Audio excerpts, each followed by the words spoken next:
The Kabul Anjli, لنډه کیسه. د جنازې لمونځ مې ادا کړ. باران تازه تازه شوی و. ځمکې لا هم خپل نم له لاسه ورکړی نه و. یخ باد د انسانانو پوستکي تخنول. شاوخوا په مړي ویر لګیا و. د ډلې خلکو څخه یوې خواته راووتم. د جمپر له جیب څخه مې ښي لاس وباسه. د جامو په جیب کې مې ننباسه. موبایل مې ترې راوباسه. یخنۍ هم ځان ته څه ویل.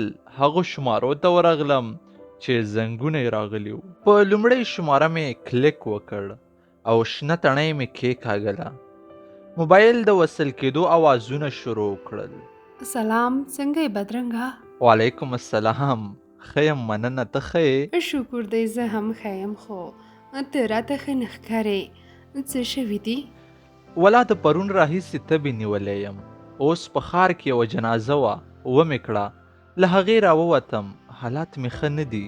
دا ته څه وایې؟ الله تعالی دې روغ کړه زړګو مې. له تا نه بغیر ماته دا ژوند سرور دی. له کله نه مې چې ته زړه ته کتی یې، له همغې ورځې څخه مې ژوند رنګینه شوی دی او له زندګۍ څخه مې خوند اخلم.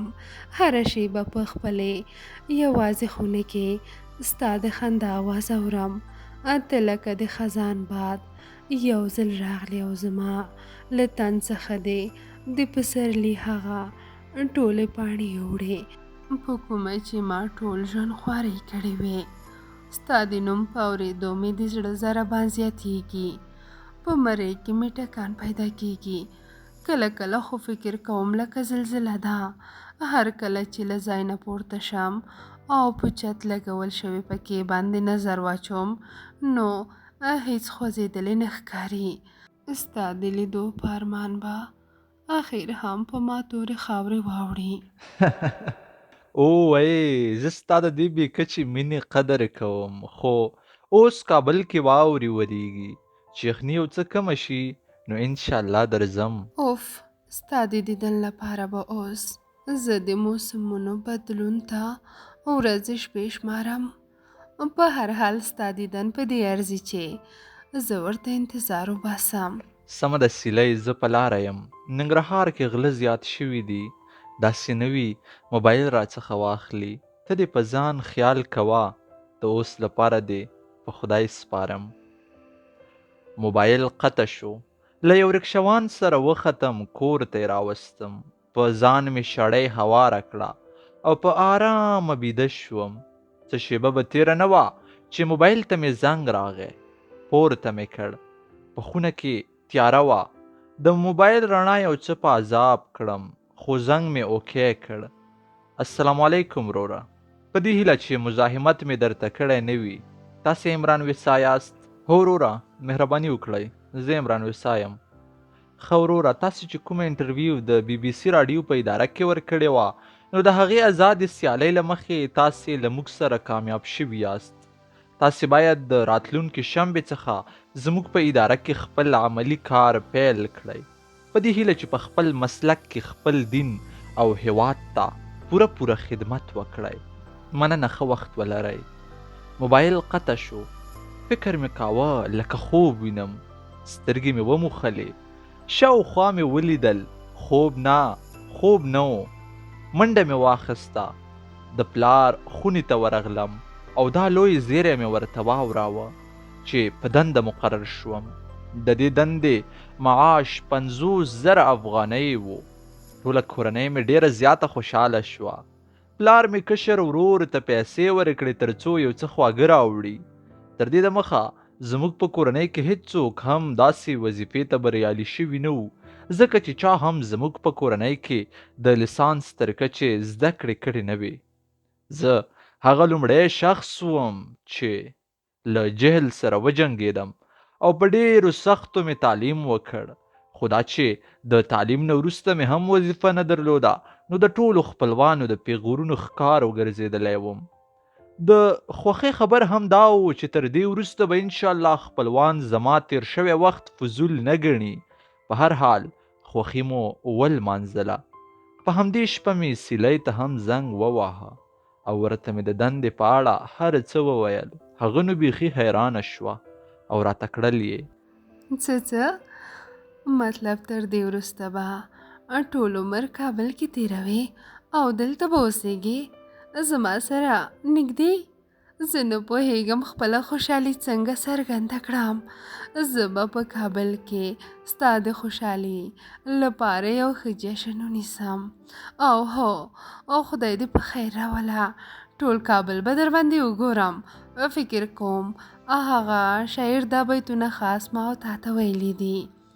کلی به سینګار کړمه خو تا دې الله راولي. ځان به در نظر کړمه خو تا دې الله راولي.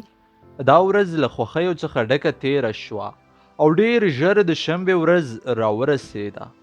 سهار وختي مې ځان اماده کړ او په ننګرهار کې د کابل هډې پر لور رهي شوم.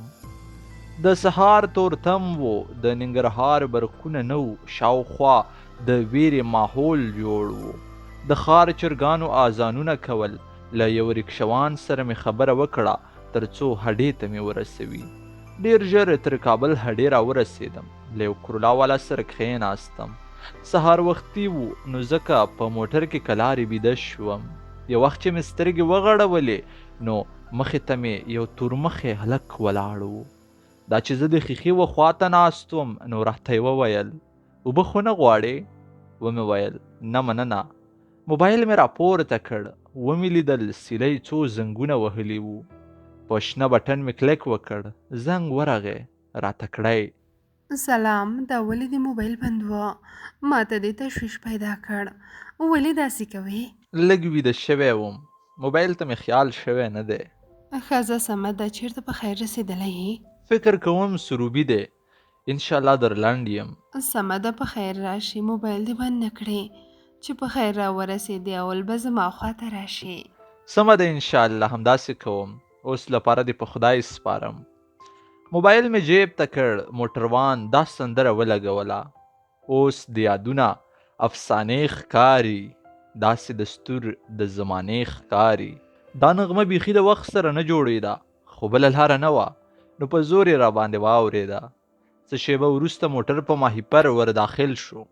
پورته د غره په سر سپینه واوره د مالوچو په څېر راښکاره شوه. د سهار تورتم لا هم په پوره ډول ختم شوی نه و. یخني شیبه په شیبه زیاتېده. له ځانه سره راوړې لاسپنجې مې ګوتو ته واچولې. غټه خولۍ مې هم پر سر کړه. د هېواد دغې ښکلې سیمې په واوره کې یو بیل ډول ښکلا خپله کړې وه. ډېر ژر هغه ځای ته ورسېدو چې پرې یې غټ لیکلي وو به شهر زیبای کابل خوش آمدید. دا وخت موټروان د سندرې آواز کم کړ. د کابل د دروازې عسکرو موټر وکوت او کابل ښار ته د داخلېدو اجازه یې ورکړه. له لین موټر څخه راکېوتم او د ښار په موټر کې کښېناستم. په سړک ورېدلې واوره ویلې شوې وه خو شاوخوا ته ټولې خواوې واورو نیولې وې. یخنینو د کابل یخني وه. د انسان دننه اوبه یې یخ کولې. موټر په پوره 7 بجو تر خپل ټاکلي ځایه راورسولم. موبایل مې راپورته کړ. سیلۍ ته مې زنګ ووه او ورته مې وویل زه کابل ښار کې یم. ته چیرته یې؟ کابل ښار کې د داودزي مارکیټ پوښتنه وکړه. زه دلته اوسم، ته 50 کور ته راشه. د هغې د دیدن تنده زیاته وه نو ځکه مې ټول کارونه شاته وغورځول او اول د داودزي مارکیټ په پیدا کولو شروع مې وکړه. له هر فارسیوان څخه به مې چې د داودزي مارکیټ پوښتنه کوله نو راته به یې ویل پیش برو. ډېر مخکې ولاړم. په آخر کې یو پښتون مخې ته راغی. سپین ږیری سړی و. پام یې نه و. په واوره کې خویه شو او وران درز یې وخوړ. زه ورغلم. راپورته مې کړ. ورته مې وویل حاجي صاحب ښه خو یې که نه؟ څه خو به در باندې شوي نه وي؟ ویل یې مننه زویه. ما ورته کړل حاجي صاحب ټول خلک راته وایي مخکې لاړ شه. دا داودزی مارکیټ مخکې دی؟ دا چیرته دی؟ راته کړی وراره ګوله له فارسیوانانو څخه پوښتنه مه کوه. له یو موټر سره کښېنه. هغه ځای له دې ځای څخه ډېر لرې دی. موټر به دې ورسوي. همداسې مې وکړل. له یو کرولا موټر سره کښېناستم او سیده یې د داودزي مارکیټ مخې ته کېباسلم. د خولې پوکي مې د ګوتو منځ کې خوشې کړل. په مارکیټ ور ننوتم. د یو اتاق نمبر مې لیده. 85 اتاق په 4 منزل کې و. زړه نازړه مې د دروازې ټالۍ ته لاس ور وړ، مګر مې نه وهله. له ننګرهاره راغلی وم. ډېره زیاته یخني مې کېدله. موبایل مې له جیبه راوباسه او سیلۍ ته مې زنګ وواهه. ورته مې وویل زه ستا د کور مخې ته ولاړ یم. شېبه تېره نه وه چې سیلۍ له کور څخه راووته. ما چې څه فکر کړی و، سیلۍ هغه ډول نجلۍ نه وه، ځکه چې زما تصور ډېر بدرنګ و. او سیلۍ خو داسې نجلۍ وه چې فکر کېده د کابل د ښاپیریو ملکه ده. د هغې ډک سور او سپین مخ، ژیړ ویښتان، شنې سترګې، نشه ځواني، او په مینه لیدلو له ما څخه په اول دیدن کې زړګی یوړ. کور ته یې ننباسلم. زما یې ښه مېلمستیا وکړه. بیا یې راته وویل مه وېرېږه، په دې کور کې یوازې زه یم او یو مې مور ده. زه هیڅوک هم نه لرم. پلار جان مې دې الله تعالی وبښي. د پیسو په سر یې خپل سر د لاسه ورکړ. د هغې ټول جایداد موږ ته پاتې، مګر موږ اوس هم په کرایي کور کې اوسېږو. ته هر وخت دلته ښه ډاډه راتللی شې. ما فکر کاوه چې د کابل په ښار کې به زه یو بیګانه یم، مګر هغه ډول کیسه نه وه. زه په کابل ښار کې بیګانه نه وم، بلکې زما خو اصلي ښار کابل و چې باید ډېر پخوا ورته راغلی وای. دلته هیڅوک هم نه و. نو د سیلۍ زړه خارښ کاوه. غوښتل یې زما لوري ته رانږدې شي. زما لاس یې کلک په خپل لاس کې ونیوه او د زړه سره یې ولګاوه. ویې ویل ته خبرې لیونیه، ما داسې ورځ له خدای تعالی څخه په سوالونو غوښته. دا دی نن هغه ورځ راغله. نه پوهېږم دا ورځ څنګه ولمانځم، خو زه به تا ته نن ورځ دومره ونازوم چې ټول عمر به دا ورځ ما او تا لپاره یو خوږ یادګار وي. هغه او زه په دې نه پوهېدو چې دا ورځ به زموږ د دواړو لپاره ډېره بل ډول ورځ وي. د لومړۍ برخې پای. د سادات ټي وي ټولو درنو اورېدونکو، دا وه زموږ د نن ورځې د لنډې کیسې لومړۍ برخه چې ما سید ادریس سادات تر تاسې در ورسوله. که چیرې دا برخه مو خوښه شوې وي نو د دوهمې برخې دپاره کمنټ پرېږدئ. انشاءالله ډېر ژر به تاسې ته نشر کړو. نور چې هر چیرې یاست خوشحاله اوسئ. د الله په امان.